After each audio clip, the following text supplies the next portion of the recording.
If nature is in your way, can you simply move it somewhere else? This is the Cardiff Barrage, built in the 90s as an economic development tool. Before this was here, the land was tidal mudflats. For the majority of time, it listed underwater, and at other times it was muddy and unstable. Nothing could be built here. So they decided that building a barrage and holding in water would make a lovely little harbour where they could build restaurants, bars, museums, and also the Senate. And I have to admit, it does look lovely. Not if you're a bird though. Mudflats are crucial habitats for many wading birds.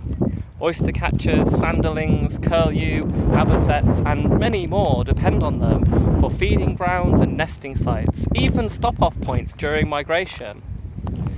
These habitats are highly threatened spaces.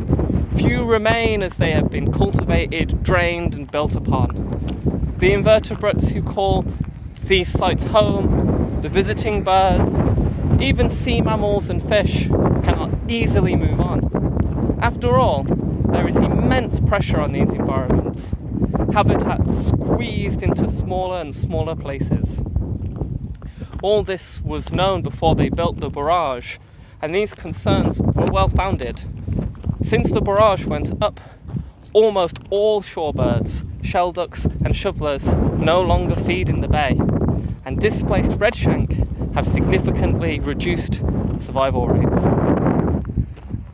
To offset this, they built a new habitat just further along the coast. This is Newport Wetlands, a complex of linked habitats constructed by flooding fields, ex-industrial sites, and a lot of investment from the Welsh Government.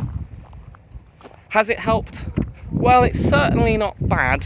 Since 2000, Newport Wetlands has matured from a created reserve into a SSSI, supporting nationally significant numbers of certain species and becoming a functional part of the Severn Estuary SPA. The area is more biodiverse than it was 20 years ago. However, of the 13 notified SSSI features, most are not in favourable conservation status.